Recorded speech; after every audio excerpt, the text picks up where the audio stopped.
Hello, everyone, and welcome to another edition of the Dentzel Domain on Red State Talk Radio. I am your host, Ed Dentzel. You made it through the week. It's Friday, and what a wild week it has been. I once again proved to all of you that I cannot predict elections, and we'll get into that in a second. Did you see this story? It was a tragic story.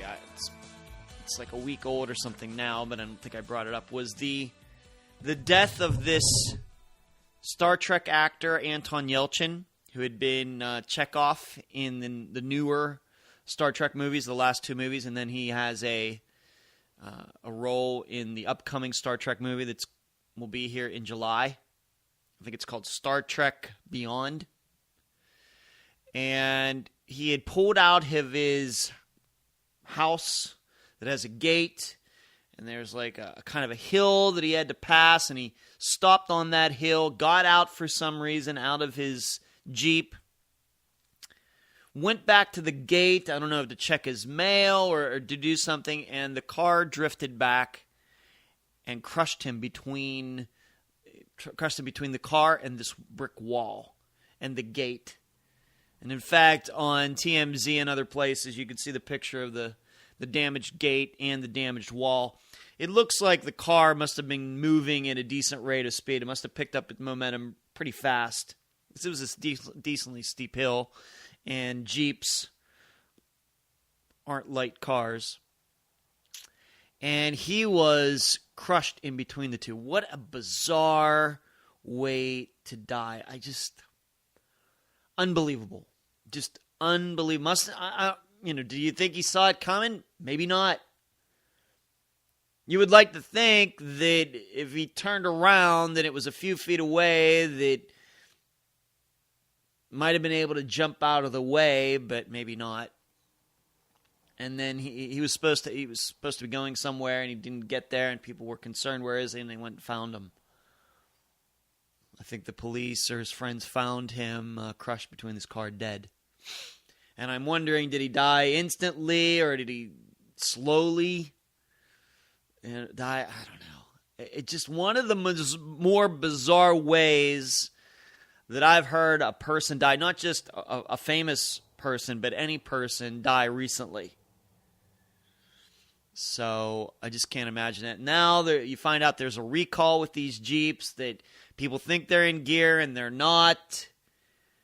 The gear shift maybe is a little confusing, or it's just not notchy enough. Maybe some of these cars slide out of park. I don't know, but there's a suspicion that might have been what happened in this case, that he got out of his Jeep thinking the thing was in park and it wasn't.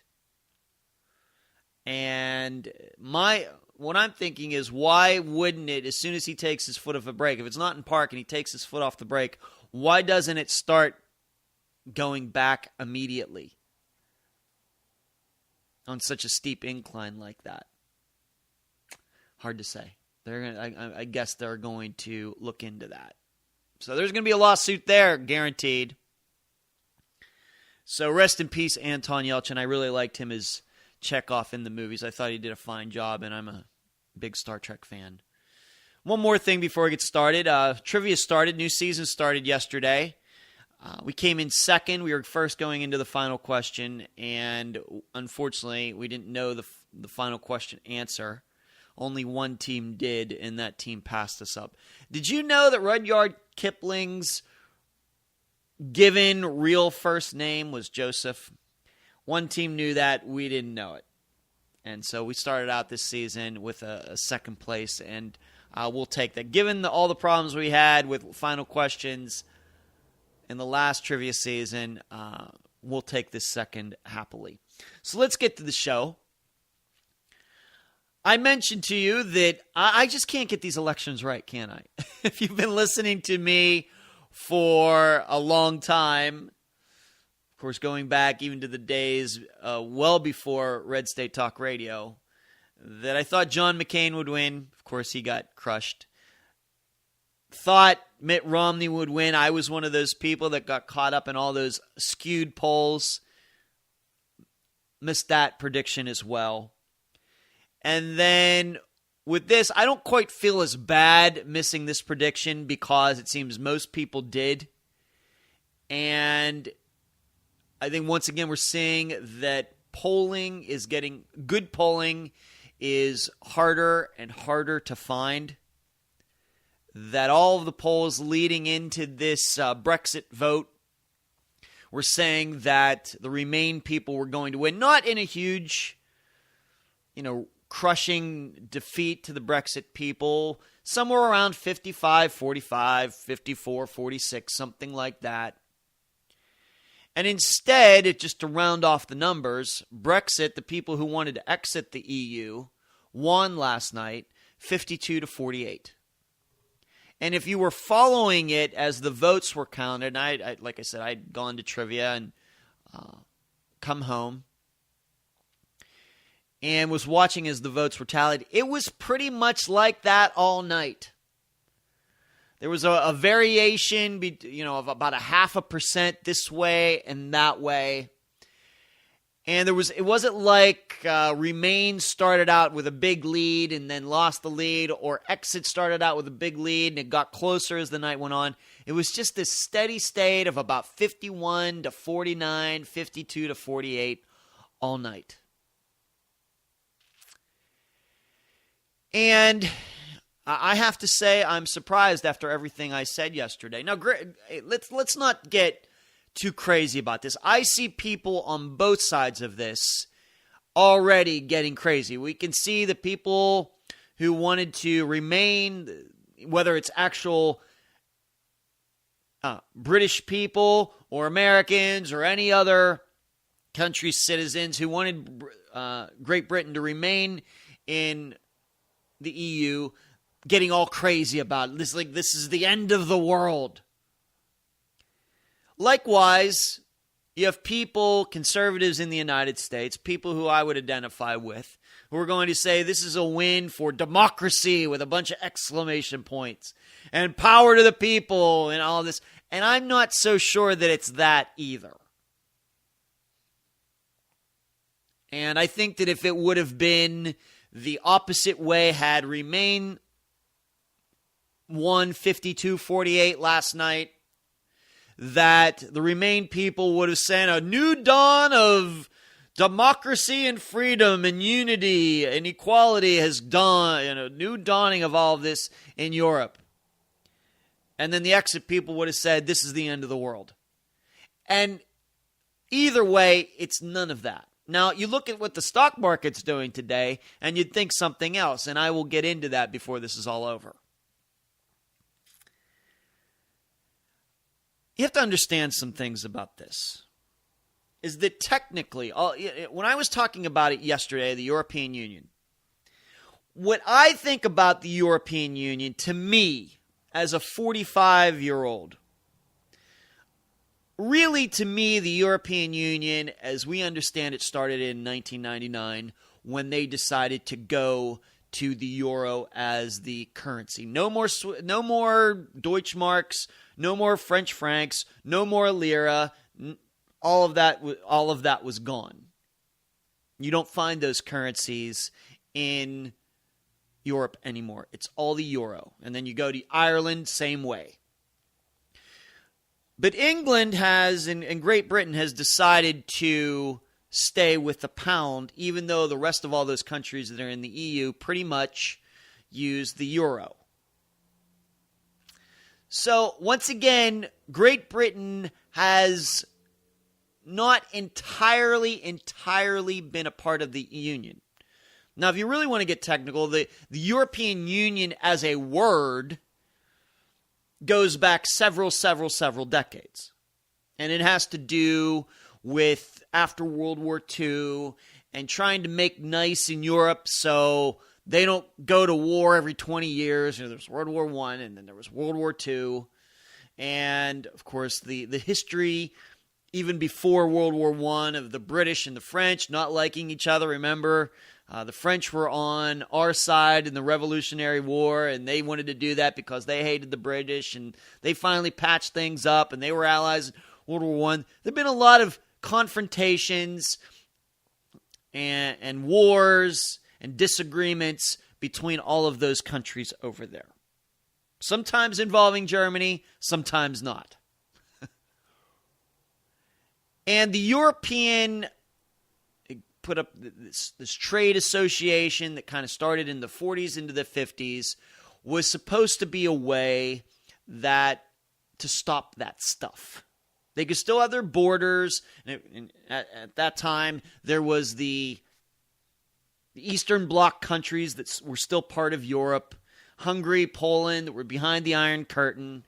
But the rest of those countries, they were going to try to deal in free trade, but each of them could still determine their own laws, own wages, things like that. Just going to open up the communication lines a little bit more than have been in Europe ever. And it's grown, and then finally, Great Britain was allowed in. If you can believe this, even after World War II and Great Britain saving the French's butts, Charles de Gaulle didn't want to let Great Britain into this free trade area of Europe. And they had to wait until Charles de Gaulle stopped being the leader of France before Great Britain could get in, which is kind of funny. And so it was kind of working out to, once again, just to do it, going to Wikipedia, a couple other places, just to catch myself and all of you. Like I said, this is not the most interesting of subjects to me, but we got to talk about it. But it was going well for a while. Yeah, 1970s were tough for an economy anywhere. There, here, all over the world. 1970s were not the greatest economic decade. Then you get into the 80s, and I'm not sure how many people now, when they look at Margaret Thatcher and England, that at the time, they necessarily think that England, Great Britain, was part of a quote-unquote a European Union. But technically it was. Technically it was. And it had to do with economics, free trade, goods and services passing back and forth, travel, stuff like that. Nothing having to do necessarily with the laws of each country. Once again, working decently well.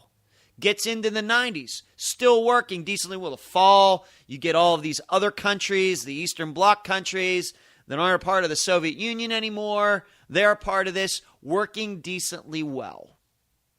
Pretty good. And then they just couldn't leave well enough alone, as is usually the case with big government people. And that's when they started on 93. They started on this march to what became the idea of the euro in 1999. And that's where Great Britain said, that's a little too far for us. And you should also know a country like Norway, it's not part of the European Union, but it has connections to it. It's not completely separate from it. It's a little bit a part of it. A lot of it's not. And it had to do with what some of the things that the European Union in its older form wanted to say to Norway about some of its economic practices. I'm just trying to keep this as general as possible.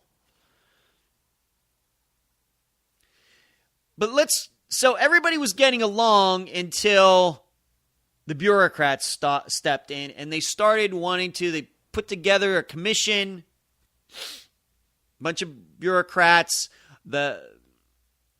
based on mainland Europe, that wanted to determine the laws for every country. And this coincided with the euro. And I'm telling you that had the euro not popped up, I still think that, first of all, I think that the European Union, as we understand it, would have been better off. I think that there's no coincidence. It's not a coincidence that all these countries get along for all of these years. It's not a perfect situation, but it was working out for a lot of them for, since the 1950s, 1960s. Great Britain gets involved in the 1970s. They can live with each other for all these decades. And then, virtually about 10 years after they started this one currency, things start to fall apart. I don't think that's a coincidence. And in fact, if they wanted to fix this, if the European Union wanted to fix all of this, all it would have to do would be to allow these countries to start being allowed to print their own money and to have their Deutschmarks, frankly, or whatever each country used to have. It's an opinion of mine. I don't even know if the way the laws are made in Europe would have to change with this bureaucracy. That alone might fix some of it, although I know it wouldn't be easy.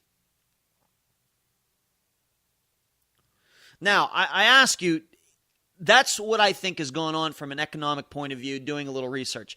Do I think that that's what the average British person, British citizen was thinking as he or she was going in to vote yesterday? No, I don't think so. I don't think any of them were thinking about it that deeply. That's why I'm not inclined to get too crazy about the people who wanted to remain and all their doomsday predictions now. And I'm not going to get too jubilant about all these people who say that Britain has taken its freedom back, or whatever cliche they're using. You know what I think went on? I hate to be so dismissive like this, but we know that just from our own examples here in the United States, people vote for things and against things for all sorts of weird reasons. I guess the best recent example I can use is we know that there are a lot of Donald Trump supporters who have voted for him in the nomination process, but then down ballot voted for all these incumbents. That seems to me to be a huge contradiction, given what Donald Trump is selling and given what most Trump supporters say his presidency would be.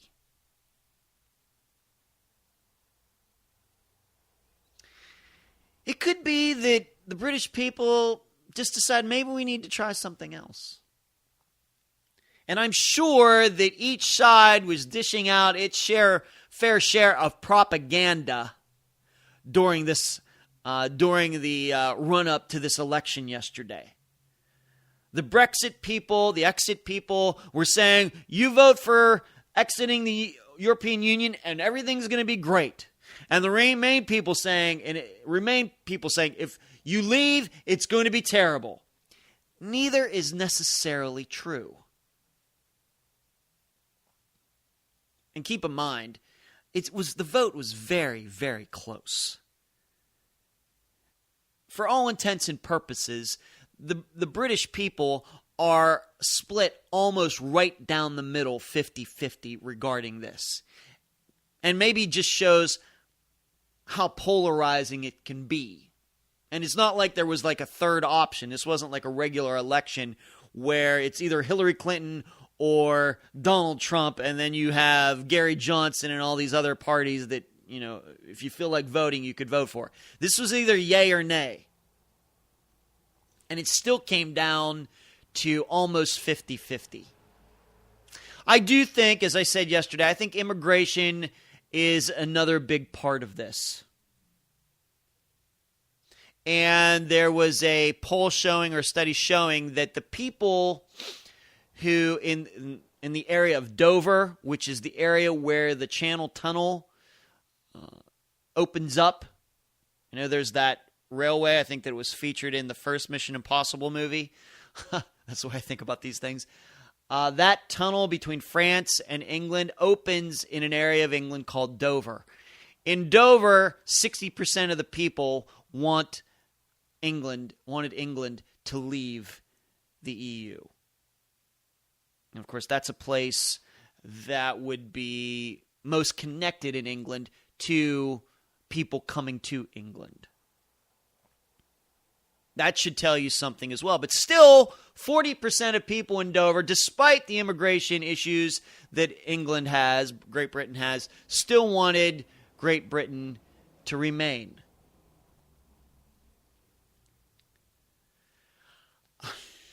And and the other part of this is Scotland. You can guarantee that there is going to be another referendum in Scotland whether it wants to continue to be part of Great Britain or it's going to become its independent country.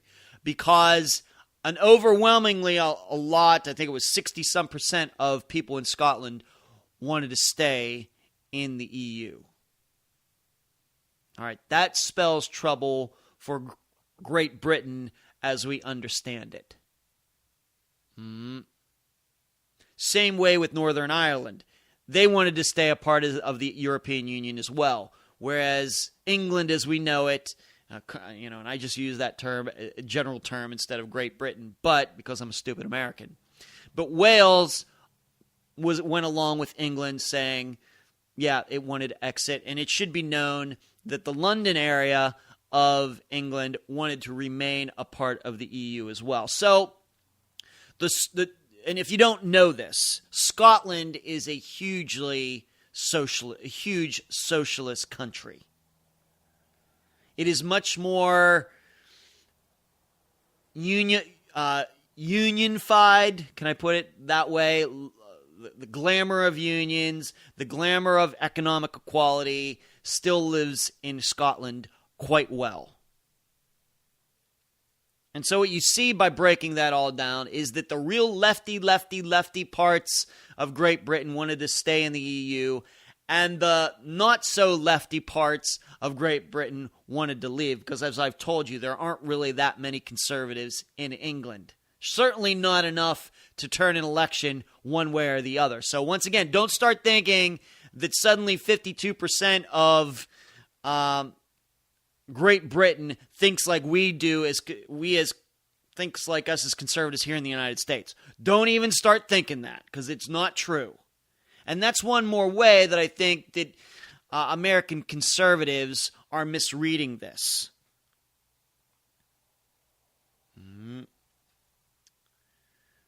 It's tough, for an average American to, even if they follow news, to put yourself in the position of those people over there. So what you do is kind of project and say, oh, they must be like us. And they're really not. They love their socialized medicine. They love their minimum wages and things like that. And there's not even any discussion of that stuff truly in politics in England. It's like somebody liked to mention, not even Margaret Thatcher tried to do anything about socialized medicine while she was Prime Minister of Great Britain. And truly, if you want to get right down to it, Margaret Thatcher, although she was part of the Conservative Party in England, she really wasn't that conservative. She was really good being anti-Soviet Union. But that, and maybe a couple other issues, she and Ronald Reagan did not have a lot in common. They got together. Their common enemy was the Soviet Union. They still believed in freedom and democracy and representative republics, but Margaret Thatcher was a huge fan of entitlements and all of that.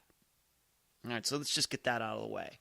And I think that's the way a lot of British people tend to be to this day.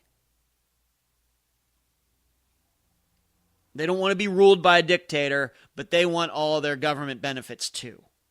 And unfortunately, we in the United States seem to be going in that direction.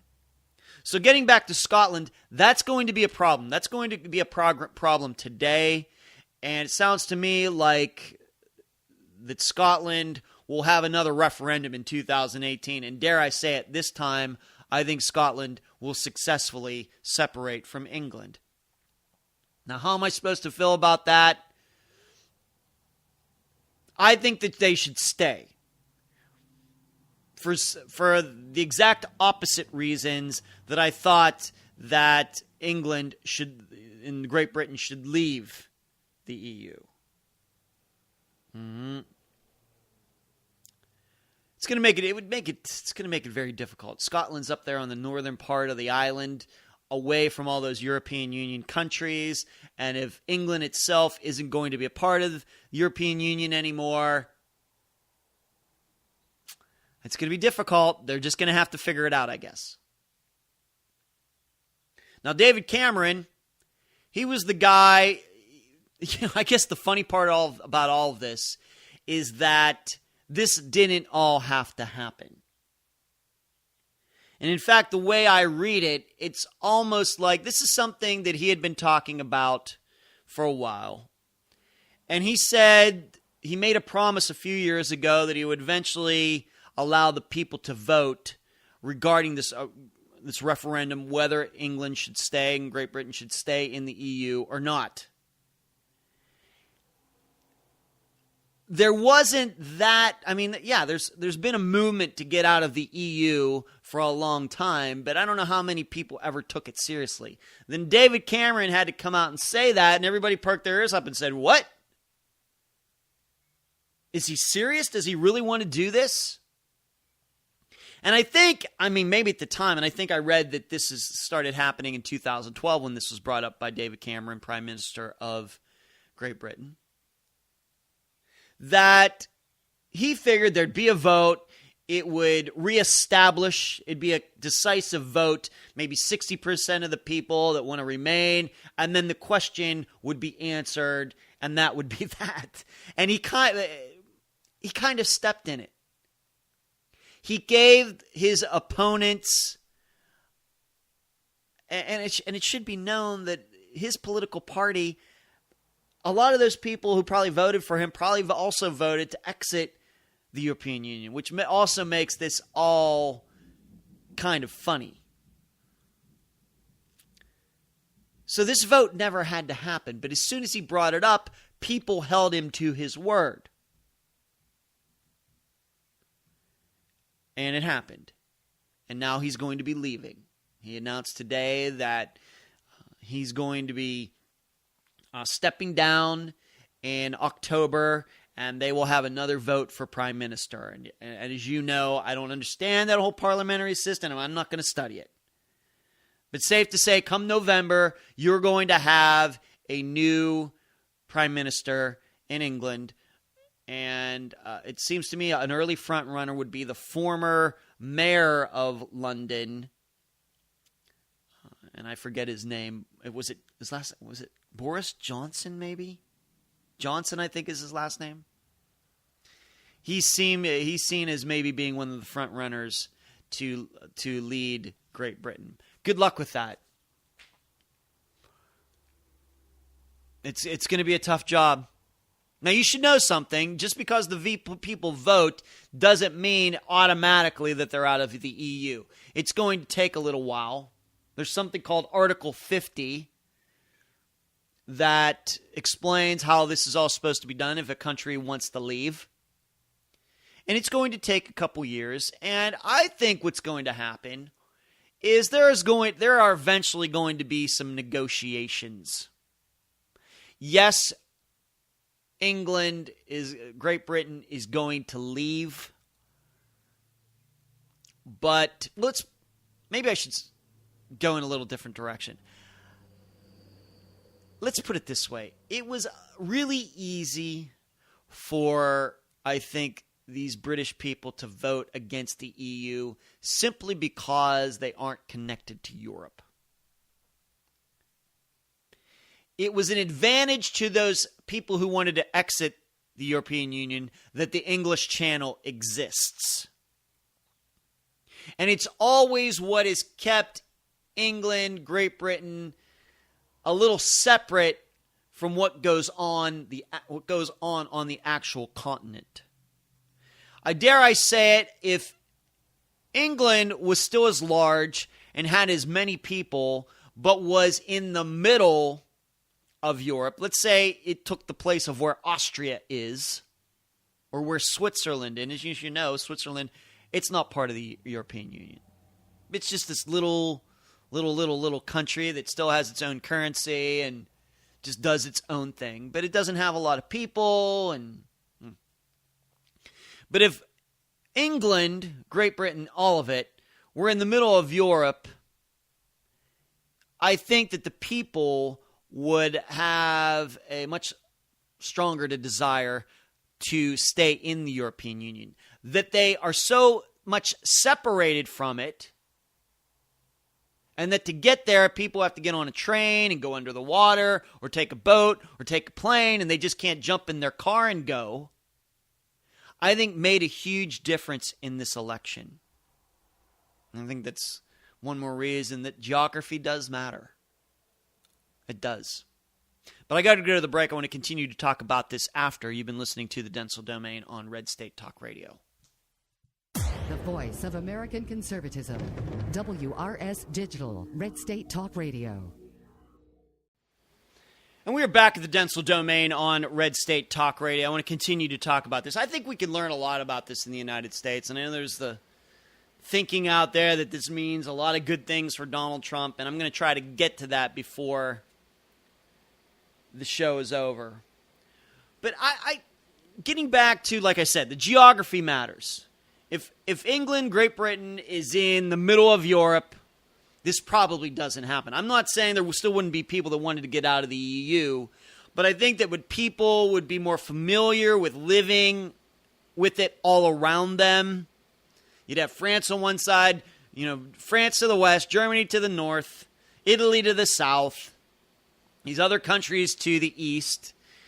And you'd be surrounded by it, and there would be maybe more of a little bit of a feeling of kinship. I'm not saying that I would like that as an American conservative, but I would understand how they could feel about that. I would understand their complacency, I guess you'd say. They just get used to this nice little warm, fuzzy feeling of being part of Europe. And if the British United Kingdom and its islands didn't exist and they were just all connected to Europe, the continent, it would be different. But the exit people in their campaign sure did have the advantage that England is separated from the rest of it. Even though it doesn't seem that was enough to change anybody in Scotland's mind or anybody in Northern Ireland's mind. So there's that. As far as them exiting, as far as Great Britain exiting, I bet there are enough people that are going to do this. Now, this is probably at a pay scale much above the average voter. But I'm sure there's a lot of thinking in Great Britain of those people. I'm not sure that all of them are for this clean break, having nothing to do with the European Union or this totally separate entity. I think that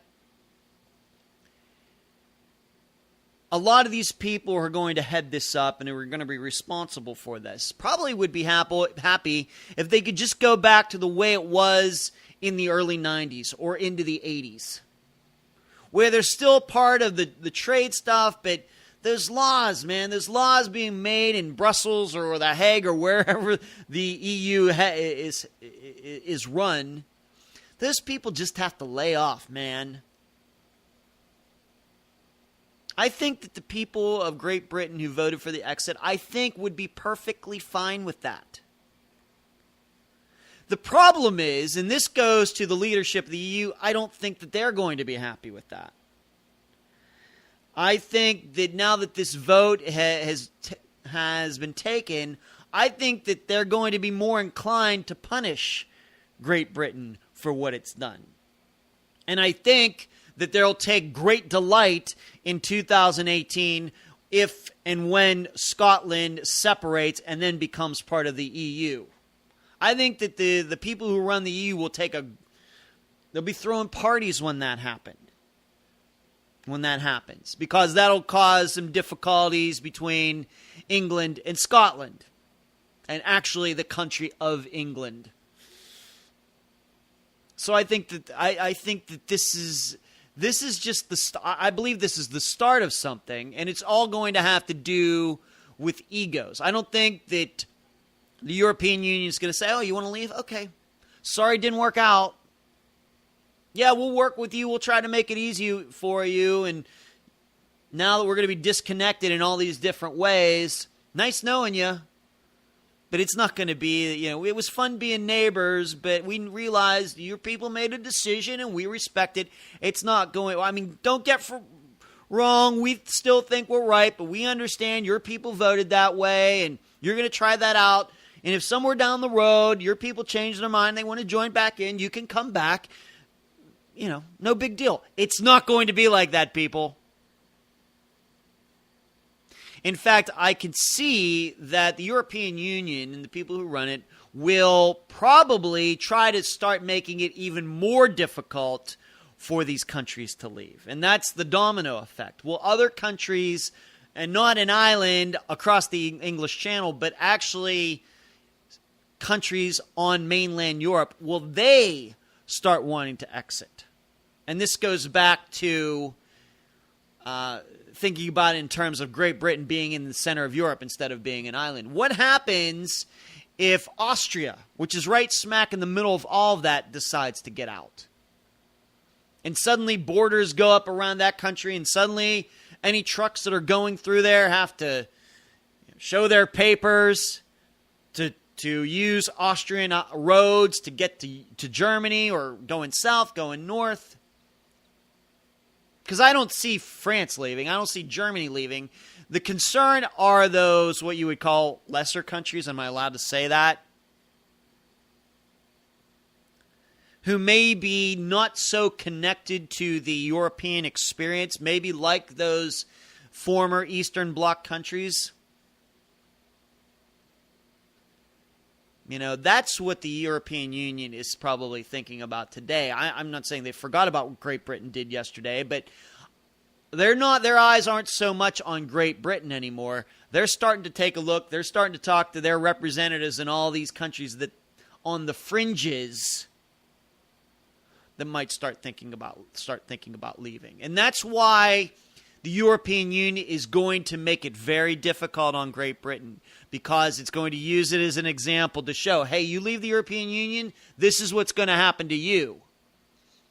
And frankly, those countries that might want to leave might not be as big an economic powerhouse as Great Britain is. I think I read it has the 5th largest economy in the world. Something like that.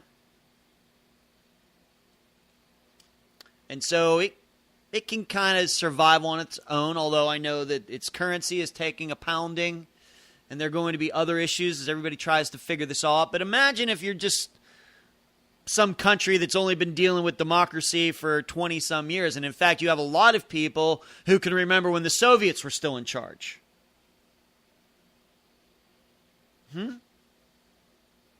That could be a little bit more complicated. But they may start thinking about going on their own, and suddenly you could start to see these fractures. And the European Union I don't think wants that to happen. It makes, for the only reason that it makes them look bad. Granted, I think it's overall a plus. In the long term, I believe this is a plus for Great Britain. I believe that. But in the short term, it's going to be very difficult. And in the short term, the people who run the European Union are going to make it very difficult for them.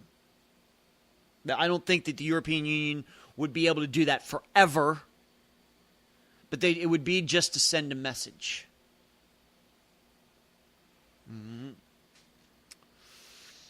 I think another thing that in the United States, I think we think of it in terms of immigration. I think if you ask your average conservative about what has gone on with this Brexit vote, and the first thing they think is immigration, only because we have an immigration issue here in the United States. The truth is, our illegal immigration problem we have in the United States is nothing compared to what Europe has been dealing with. The difference is, it seems a large majority of people are going along with it, unlike in the United States. So I know when we look at Brexit, we think of immigration first, but I'm still not convinced that's what it's all about. I think it's a variety of factors. It may just be a good little old of British pride. It may just be, you know what, maybe we just want to go back to being ourselves for a little while and see what it's like, what it used to be like, and then 10 years down the road, maybe we'll think about getting back into the EU just to try it out. I hate to be so simplistic like that, but that's the way voters can be sometimes. The truth is, had you taken this vote 6 months ago, it could be that the Remain people would have won 55-45. And you take this vote 5 months, 6 months from now, it could be that Remain wins. It just happened to be that yesterday the Exit people won by 4 percentage points.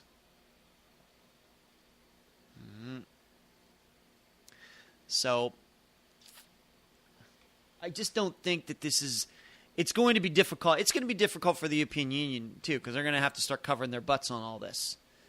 They're going to have to do a lot of persuading to these people to stay, and they're going to have an iron hand. To move on, the stock market regarding all of this. If you notice, the stock market opened, 506, I'm just talking the Dow Jones, opened 500, 600 points down today because of this Brexit thing. This just shows you where financial heads are in the United States.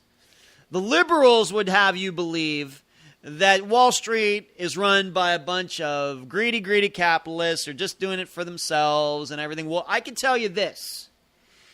If they were truly like that, then the Dow Jones should have opened up 1,000 points today. Not down 700, but it should have opened up 1,000 points.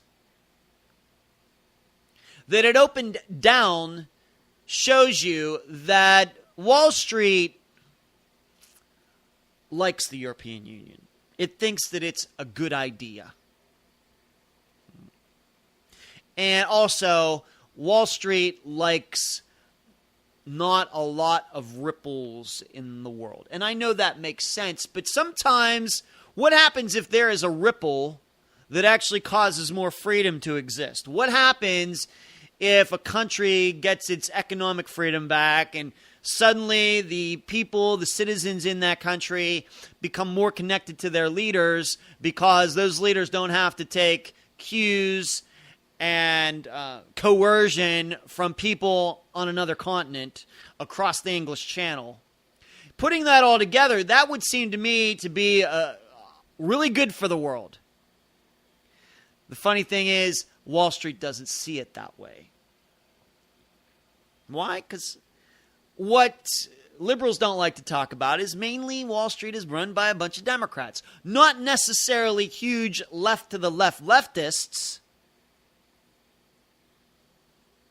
but they are big government people. This is the exact reason that any time they talk about talking about cutting entitlements, Wall Street reacts negatively. Anything about reduced government spending, Wall Street reacts negatively. Even though that increases more freedom, more economic freedom out there, Wall Street doesn't care about that. It loves the amount of money that government spends. Loves it. And so its attitude toward the EU is the same thing. They see what Wall Street sees as problems, a bunch of conservative economists sees as a great economic opportunity. Now, you would think that Wall Street would like great economic opportunity. It doesn't. Because what it sees is big government being undermined over in Europe. And we should always keep that in mind. That liberals like to make it out that Wall Street isn't their friends, where it's we as conservatives, we are the ones who should be suspicious, not necessarily of the people, but of the industry as a whole. It is not an industry of conservatives. And you can see by the action today. Now, do I think this is going to continue? No, I don't. It opened up, 700 points down and went down to 300, and it's wavering as I'm doing this show. It's going to end up down for the day, but it's down, but it's going back to where it started the week at. This isn't October 1987, what was called Black Monday or whatever it was called, where the Dow dropped all of those points that set it back how many months or years. It's nothing like that. This isn't 1929. It's just a falling of the indexes back to something earlier in the week.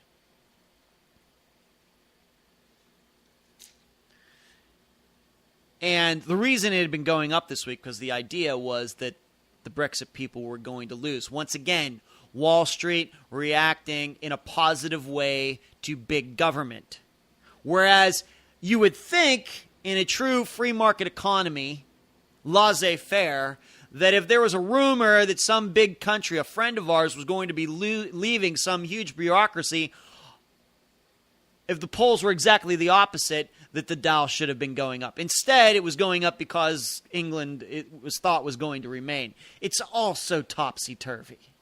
Everything is upside down.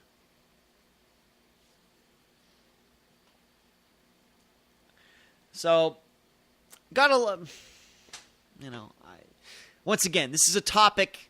It's not that interesting. I didn't even talk about it. It'd been going. I do my research for this show, and virtually every day I'm doing my research for the show for the last 6 months. I see that word popping up: Brexit, Brexit, Brexit, Brexit, and I'm thinking, do I really have to talk about this?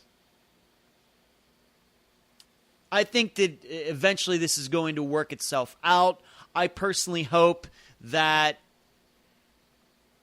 they go back to the way it was. I don't want all those countries to go back to the way it was in necessarily 1935. But they'd all be better off if they could look back and see, you know what, those early 1990s, when Germany still had the Deutschmark and France still had the franc, those were pretty good economic times. Why can't we just go back to that? But they're not going to do that. That is not going to happen. The only way it gets to that point is that it may have to get violent. That's how badly I think that the European Union, this bureaucracy, is going to try to hold on to its power. And so regarding that, I give a lot of credit to those British people who have chosen to do this, knowing that there are going to be repercussions. And in that, I give them all the credit in the world. However, I also understand that probably a lot of those people just went to the polls and voted for their own private, personal, selfish reasons. And that's fine, too. Not everybody is, a world thinker. It could just be that somebody looked at it personally and said, yeah, let's leave it. Don't even know about how it all started or any of the history or anything. Just a person saying, you know what? My life's kind of sucking right now. Maybe this is the reason. Let's try something different. Now, in contrast, getting to Donald Trump, I told you I was going to talk about him. You kind of knew that if this happened, that if Great Britain left the EU, that the Trump people would see this as a sign that Donald Trump is right, because he is the guy that he's seen as the Brexit of the United States, trying to change the way we do things, going to totally go in the opposite direction. I personally don't see it that way. I think that Donald Trump is a guy that if he was a German right now, he'd be ticked off that Great Britain just left the EU. Likewise, if Donald Trump was a British citizen, I could easily see him being on the Brexit side. And that's why I've tried to tell all of you Trump people, his opinion on a topic depends on whether he's going to benefit from it or not. Not whether necessarily it's correct or not, or morally correct or anything. That you try to portray him as some other way is bizarre to me, because it's so clear that he's not. If he was Italian and his name was Donaldo Trumperino, is that Italian enough for you? He'd be down there in Rome with his hair flying around complaining about those crazy Brits and yelling in Italian, just going crazy how insane they are to leave the European Union. On the other hand, if his name was Donald O. Trump, O apostrophe Trump, then he might be thinking, or what would be a good British name? I don't know. Donald Trump Whittingham or something like that. He'd probably be pretty proud that they're leaving the EU. It's just Hard to say with him. Now, he's just coincidentally, he's in Scotland when this happened. And as I told you before, Scotland overwhelmingly wanted to remain in the EU. And then he goes to Scotland to talk about this golf course that he's opening there. And he speaks in glowing terms about Brexit and how right in front of all these Scottish people. And then he just blows that off and continue. What a great, I'm glad that the pound is going to go down. That's going to be great for my business and my golf course. And let's put it this way. Trump is nothing like the Brexit people. The Brexit idea is something that is a solid idea. Once again, I know the voters went and probably voted for all different kinds of reasons, personal and public. But Brexit as an idea is a concrete idea about Great Britain leaving the EU, and everybody has their own reasons why that is going to happen. Donald Trump is not a concrete idea. He is a man with conflicting ideas.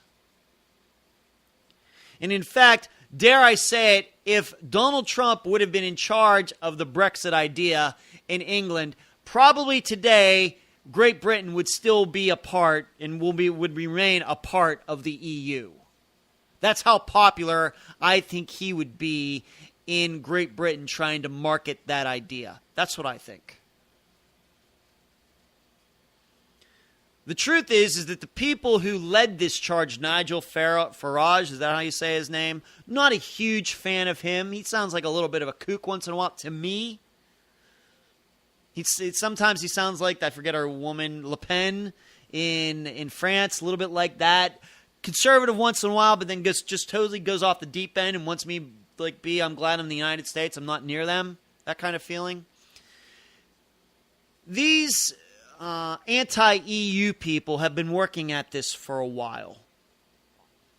And what I think has helped them have been the economic problems on mainland Europe, with Greece, with Spain, with the euro, and then you add in, it was just the camel that broke the straw that broke the camel's back with these immigration from Syria and all the problems that that's caused. That was the straw. If the Syrian immigration doesn't happen, probably this never pops up, but there would still be complaints. But these people have been working at it for a long time. It's something that they believed in. And finally, all of this stuff came together. A lot of different things. It wasn't just the immigration was just the final straw. That made the condition, the environment right to put people in a mood to think about leaving the European Union. But the people themselves have been around long before a lot of these problems started. These people were against Great Britain being in the EU for just the principle of it, not because problems arose. And that's an important part to make. These people just didn't jump on the bandwagon once these economic problems started over there. They've been banging away at this for a long time, talking about how Great Britain was giving up its sovereignty, giving it to this EU Commission.